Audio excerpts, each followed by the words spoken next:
Good morning students. आज का हमारा नेक्स्ट टॉपिक जो कि हमने प्रीवियस क्लास में पढ़ा था, हम कम्युनिकेबल डिजीज़ कर रहे थे। तो नेक्स्ट अगर हम कम्युनिकेबल डिजीज़ में हम देखते हैं तो हमने उसमें डिप्थीरिया किया है, मीजल्स किया है। आज हम पढ़ेंगे वूपिंग कफ। वूपिंग कफ का अनदर नेम है पर्ट्यूसिस। पर्ट्यूसिस भी आपने सुना होगा और वूपिंग कफ तो हमने ज़्यादा ही सुना है। पर्ट्यूसिस मेडिकल मतलब जो मेडिकल से बिलोंग करते हैं वही लोग ज़्यादा इससे फैमिलियर होते हैं। तो वूपिंग कफ को हम आमतौर पर अपनी भाषा में जनरली नॉन मेडिकल लोग कहते हैं इसको काली खांसी। वूपिंग कफ होती है हमारी काली खांसी। तो क्या है whooping cough is a highly infectious disease in children. क्या ये बच्चों में बहुत ही हाईली इन्फेक्शियस होती है, बहुत जल्दी इसका इन्फेक्शन फैलता है। The cough produce long noisy inspiration. जो कफ है वो बहुत ही मतलब एक साउंड क्रिएट करती है। जब बच्चा खांसता है तो एक साउंड प्रोड्यूस होती है and which ends in a special voice loop. जो ये खत्म किसको होता है, एक अलग सी साउंड पे जब खांसी बच्चे को होती है तो अलग एक साउंड पे रुकती है जिसको हम क्या कहते हैं, वूफ। तो क्या है कि वूफिंग कफ जो है कि हाईली इन्फेक्शियस डिजीज होती है specially in children. The cough produce long noisy inspiration. जैसे हमारा क्या होता है, कफ जमा होता है तो ये बिल्कुल यहाँ पे गले में जम जाता है और ये अलग तरीके की ये जो खांसी होती है इसका अलग ही जजमेंट आ जाता है कि ही सफरिंग फ्रॉम वूपिंग कफ। तो जो इसका एपिडेमियोलॉजिकल फैक्टर होता है तो ये एक तो सब कंट्रीज में ये फैला है। It's spread in all countries, developing countries and developed countries also. Endemically और एपिडेमिकली ये रहती है। One attack produce sufficient immunity. अगर ये एक बार अटैक हो जाता है मतलब किसी को वूपिंग कफ एक बार हो जाती है तो ये सफिशिएंट इम्यूनिटी क्रिएट कर देती है तो दोबारा उस चीज़ के दोबारा वूपिंग कफ नहीं होती है उस बच्चे को। अगर उसको एक बार अटैक हो जाता है वूपिंग कफ का तो वो इतनी एंटीबॉडीज प्रोड्यूस कर लेती है कि नेक्स्ट टाइम अगर वो उसके कॉन्टैक्ट में आता है कोई बच्चा तो उसे फाइट कर लेती है। द नेक्स्ट है हमारा because of awareness of vaccination the attack of the disease है reduce remarkable and mortality has been reduce. तो जो इसकी वैक्सीन है वूपिंग कफ की तो ये हम लगाते हैं DPT as a DPT diphtheria pertussis tetanus. तो डिप्थीरिया डीपीटी की फॉर्म में लगती है हमारी ये डीपीटी डिप्थीरिया पर्ट्यूसिस टेटनस। तो पर्ट्यूसिस हमारा है ये, तो इसकी वैक्सीन लगती है हमारे। अगर बिकॉज ऑफ अवेयरनेस कि आजकल हम बहुत अवेयर हो गया वैक्सीनेशन, हम लोगों को अवेयरनेस क्रिएट करते हैं, एजुकेट करते हैं कि what is the benefit of vaccination, हमें वैक्सीनेशन करानी चाहिए। ये बहुत जानलेवा कई तरह की जानलेवा बीमारियों से हमें प्रोटेक्ट करते हैं वैक्सीनेशंस। तो इससे क्या है कि इस डिजीज़ में काफ़ी गिरावट आई है बिकॉज ऑफ अवेयरनेस और एजुकेशन के चलते इस डिजीज़ में बहुत गिरावट आई है और इसकी वजह से जो क्या है इसका मोर्टेलिटी रेट भी घट गया है। मतलब कि जिसकी वजह से जो मृत्यु दर थी वो भी काफ़ी घट के कम हो गई है। इसके बाद इसका पॉजिटिव एजेंट अगर हम देखें, पॉजिटिव एजेंट इसका है हमारा कि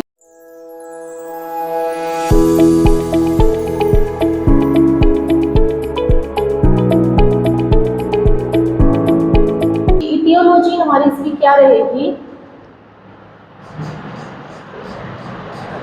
बोर्डेटला पर्ट्यूसिस। तो इसके पॉजिटिव एजेंट का नाम है हमारा बोर्डेटला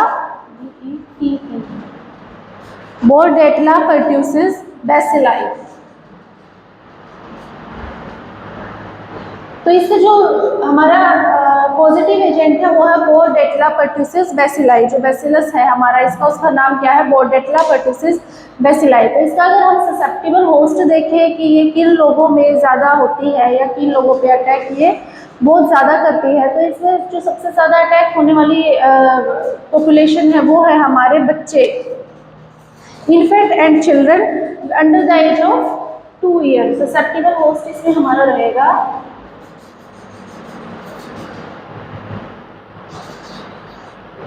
infants and children below the age of 2 years. 2 years। तो ये इसके ससेप्टेबल होस्ट कौन रहता है, किनको अपना टारगेट ज़्यादा बनाते हैं, तो ये बनाते हैं किसको, इन्फेंट को, जिनके इन्फेंट्स हमारे आते हैं जिनकी एज 1 साल से कम होती है, the children below the age of 2 year, जिनकी एज, वो बच्चे जिनकी एज 2 साल से कम होती है और जिनका वैक्सीनेशन नहीं हुआ है, and who do not gate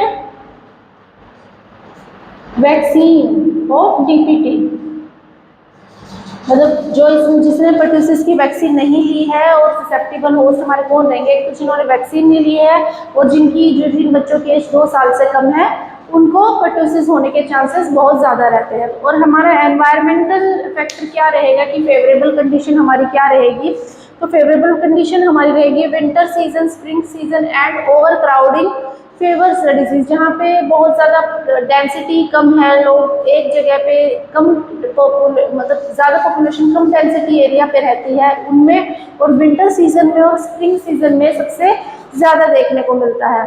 mode of spread क्या रहेगा इसमें कि कैसे एक पेशेंट से दूसरे पेशेंट में जाती है, मतलब एक बच्चे से दूसरे बच्चे को कैसे ये स्प्रेड होती है, तो ड्रॉपलेट इन्फेक्शन भी हो सकता है हमारा, ड्रॉपलेट न्यूक्लियाई और ड्रॉपलेट, और डायरेक्ट कॉन्टैक्ट भी हो सकता है कि अगर हम किसी से बात कर रहे हैं या कुछ टच हमने किया है, खांसा है, हमने किसी चीज़ को टच कर लिया है, देन अनदर पर्सन ने फिर उसको टच करके अपने आइज़ पे और नेजल के थ्रू या माउथ के साथ वो अंदर चला गया है, तो ये आता है हमारा डायरेक्ट कॉन्टैक्ट में। ड्रॉपलेट न्यूक्लियाई हमारा रहेगा कि अगर पेशेंट ने एनवायरनमेंट में खांसा है तो वो माइनर से पार्टिकल्स होते हैं 5 mm के, तो वो क्या होता है कि इस हवा में बहुत देर तक वो सर्वाइव करते रहते हैं, वो सेटल डाउन भी नहीं होते हैं, तो जिसके और कोई अनदर पर्सन जो कि ससेप्टेबल होस्ट हो सकता है या एक हेल्दी पर्सन है, तो उसी एनवायरनमेंट में उसी एरिया में जाके अगर वो सांस लेगा तो वो पार्टिकल्स क्या कर लेगा, इनहेल कर लेगा, वो उसके अंदर चले जाएंगे और वो that multiplies in her body and it create the disease. Then इसके बाद हमारा रहेगा इंक्यूबेशन पीरियड 7 to 14 डेज हमारा इसका इंक्यूबेशन पीरियड रहता है। इसके बाद करते हैं इसके क्लिनिकल मैनिफेस्टेशन की, जो कि 3 स्टेजेस में हमारे डिवाइड है। जो क्लिनिकल मैनिफेस्टेशन है, जो लक्षण व चिन्ह है हमारे, इसके 3 स्टेजेस में डिवाइड है। तो first stage, second stage and third stage. First stage में हमारा क्या आता है, जो इसके क्लिनिकल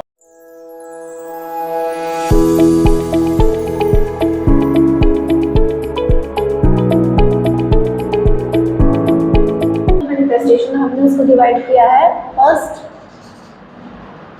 सेकंड एंड थर्ड। इसको हम अनदर नेम से भी आइडेंटिफाई करते हैं। जो फर्स्ट स्टेज है उसको हम कैटरल स्टेज कहते हैं।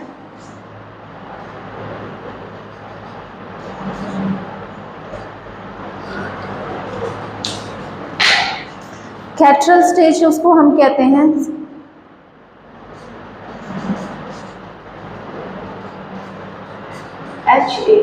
देन सेकेंड स्टेज है हमारी जिसको प्रोक्सिमल स्टेज कहते हैं।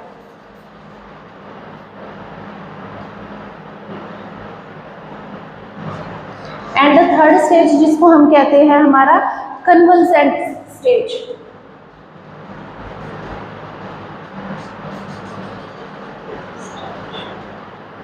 तो जो फर्स्ट स्टेज, सेकंड स्टेज, ये क्या है हमारा क्लिनिकल मैनिफेस्टेशन, या उसको हम साइनस सिम्टम भी कह सकते हैं। तो first stage, second stage and third stage को हम फर्स्ट स्टेज को कैटरल स्टेज कहते हैं, भी कहते हैं, सेकंड स्टेज को प्रोक्सिमल और थर्ड स्टेज को कन्वल्सेंट स्टेज भी हम कहते हैं। जो फर्स्ट स्टेज है उसमें हमारे क्या क्या सिम्टम्स आएंगे, जो फर्स्ट स्टेज है उसमें हमारे पेशेंट में देखने को मिलेगा स्नीजिंग, बहुत ज़्यादा छींकें आएंगी, watering from the eye and nose, नाक से और आँख से बहुत ज़्यादा पानी बहेगा, माइल्ड फीवर भी पेशेंट को रहेगा लाइक 100 और 101 के मीडियम, लॉस ऑफ एपेटाइट, मतलब पेशेंट को भूख लगने बंद हो जाएगी, hacking and nocturnal cough. Nocturnal cough मतलब कि रात के समय बच्चे को बहुत ज़्यादा खांसी आएगी at the time of night. और ये स्टेज हमारी कितने दिन तक रहेगी, जो 10 डेज, स्टार्टिंग के 10 डेज रहेगी, तो उसमें क्या रहेगी हमारी फर्स्ट स्टेज रहेगी। फर्स्ट स्टेज में क्या क्या है हमारा रहेगा माइल्ड फीवर रहेगा, नॉक्चुरल कफ रहेगी, watering from eye and nose रहेगा, स्नीजिंग रहेगी, लॉस ऑफ एपेटाइट रहेगी। तो ये थी हमारे फर्स्ट 10 डेज, जब डिजीज होगी उसके फर्स्ट 10 डेज ये हमें लक्षण दिखाई देंगे। नेक्स्ट हमारा रहेगा सेकंड स्टेज और प्रोक्सिमल स्टेज। इसमें क्या रहेगा, बाउट्स ऑफ कफ, मतलब फ्रीक्वेंटली कफ आएगी लगातार, और एक जो एक स्पेसिफिक इंस्पिरेशनल, जब खांसी आएगी, जब बच्चा इंस्पिरेट करेगा खांसने के लिए तो एक अलग सी साउंड प्रोड्यूस होती है, देन इसके बाद बिकॉज ऑफ म्यूकस ब्लॉकेज, क्यों है क्या कि वहाँ पे पूरा म्यूकस ने ब्लॉकेज कर दिया, उसकी वजह से बच्चे को क्या वॉमिटिंग भी हो सकती है और बच्चे का जो फेस है become red during the bout, जब उसको खांसी आएगी तो बच्चे का फेस बिल्कुल लाल हो जाएगा। तो ये स्टेज हमारी कब तक रहेगी, 2 to 3 वीक्स, 2 से 3 हफ्ते तक ये स्टेज हमारी रह सकती है।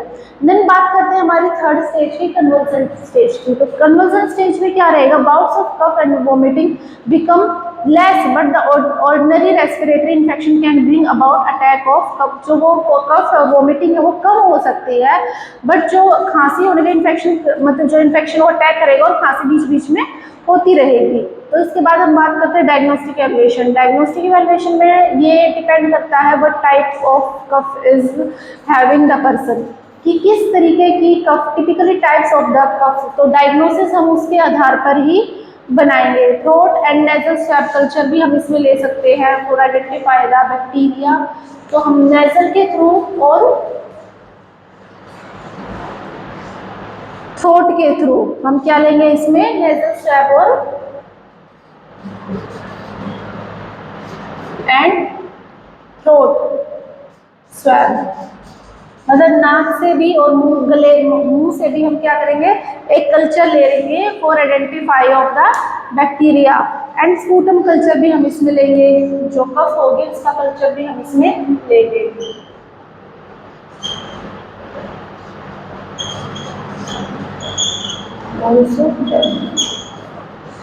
इसके बाद हमारी बात आती है इसमें कंट्रोल एंड मैनेजमेंट की। अगर हम इसमें कंट्रोल एंड मैनेजमेंट की बात करें तो whooping cough can be control by active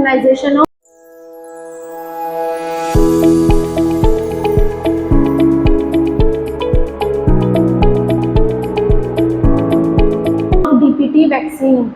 अगर हम वैक्सीनेशन कराते हैं, टीकाकरण कराते हैं for by DPT, diphtheria pertussis tetanus vaccine अगर हम लगवाते हैं तो इसका एक प्रोटेक्शन, एक्टिव इम्यूनाइजेशन रहेगा, टीकाकरण के थ्रू उसका एक बचाव हो जाएगा।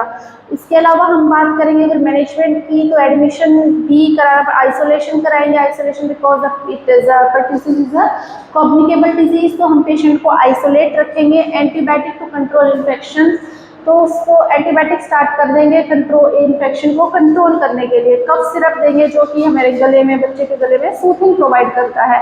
Antibiotic syrup because to prevent और प्रोटेक्शन फ्रॉम फीवर, फीवर से बचाने के लिए, क्यों, क्योंकि उसको माइल्ड फीवर जो आ रहा है उसके लिए हम एंटीबायोटिक भी बच्चे को देंगे। ऑक्सीजन थेरेपी इफ इंडिकेटेड, मतलब अगर लग रहा है कि उसको सांस नहीं आ रहा है तो हम ऑक्सीजन थेरेपी भी उसको दे सकते हैं। Plenty of oral fluid and nourishing diet हम देंगे और जितना ज़्यादा हो सकेगा प्लेंटी ऑफ फ्लूइड हम देंगे। Disinfection of secretion and fomites, जो भी उसकी जो मतलब वो वोमिटिंग होगी और जो सीक्रेशन होगा उसका प्रॉपर तरीके से डिसइंफेक्शन करेंगे, because it can give infection to another person. तो मैनेजमेंट में हमारा ये था, क्या क्या है हमारा, एक तो प्रिवेंट करने के लिए एक्टिव इम्यूनाइजेशन देंगे with the DPT vaccination, awareness करेंगे, लोगों को बताएंगे कि क्या क्या फ़ायदे होते हैं इम्यूनाइजेशन के। एडमिट कराएंगे, अगर सिवियर कंडीशन हो गई है तो हमें भी पेशेंट को एडमिट भी कराना पड़ सकता है और उसको आइसोलेट करेंगे, बिकॉज वो कम्युनिकेबल डिजीज़ है तो किसी और को ना हो जाए। हम एंटीबायोटिक देंगे पेशेंट को, क्यों, क्योंकि इन्फेक्शन है, इन्फेक्शन को कंट्रोल करने के लिए। कफ सिरप देंगे, एंटीबायोटिक देंगे, एंटीबायोटिक बिकॉज ऑफ पेशेंट को माइल्ड फीवर भी है और रहता है, इसके सिम्टम में है, तो हम पेशेंट को एंटीबायोटिक भी देंगे। ऑक्सीजन थेरेपी भी हम पेशेंट को देंगे। Oral plenty of oral fluids जितना ज़्यादा हो सकेगा हम पेशेंट को देंगे। और नरिशिंग डाइट, हेल्दी डाइट हम पेशेंट को देंगे। Disinfection of secretion of the fomites, तो जो क्या है उसका फोमाइट्स है और सीक्रिएशन है उसको प्रॉपर तरीके से डिसइंफेक्ट करेंगे, क्यों, क्योंकि उसके जो फोमाइट्स में और जो उसका सीक्रिएशन है उसमें भी बैक्टीरिया जो है इन्फेक्शन करने के लिए इनफ बैसिलाई प्रेजेंट रहेगा, वो पेशेंट किसी और अनदर पर्सन को इन्फेक्ट कर सकता है। इसके बाद इसमें कॉम्प्लिकेशंस क्या क्या आ जाएंगे, अगर हम इसको अनट्रीट करेंगे तो इसके बाद कॉम्प्लिकेशन आ सकती है, पेशेंट को निमोनिया हो सकता है, ब्रोंकाइटिस हो सकता है, एंसेफेलाइटिस हो सकता है और bleeding from eyes and nose. ये है इसकी complication for the whooping cough. अगर हम उसको अनट्रीट रखेंगे, ठीक नहीं कराएंगे और ये सीवियर कंडीशन ले लेता है तो आगे चल के पेशेंट को कुछ प्रॉब्लम्स को फेस करना पड़ सकता है, जिसमें क्या क्या है हमारा निमोनिया, ब्रोंकाइटिस होता है हमारा inflammation of the bronchioles, encephalitis होता है, एंसेफलाइटिस, हर्निया और bleeding from the nose and eyes. तो ये था आज का हमारा topic about the whooping cough. Whooping cough एक कम्युनिकेबल डिजीज है जो कि हम कंटिन्यूस कई दिनों से हम कम्युनिकेबल डिजीज ही कवर करते आ रहे हैं, और कम्युनिकेबल डिजीज है, इसको हम प्रिवेंट करते हैं वैक्सीनेशन से। और अब ये इसकी मोर्टेलिटी रेट और हमारा क्या मोर्टेलिटी रेट और हमारा इसका रिड्यूस हो गया है। रिमार्केबल डिजीज है जो mortality and as well as morbidity भी इसकी कम हो गई because of awareness of the vaccination. तो ये था आज का हमारा topic about the whooping cough, जिसको हम पर्ट्यूसिस भी कहते हैं और आम भाषा में इसको कहते हैं काली खांसी। Thank you so much. इस वीडियो को लाइक करें, हमारे चैनल को सब्सक्राइब कर बेल आइकन जरूर प्रेस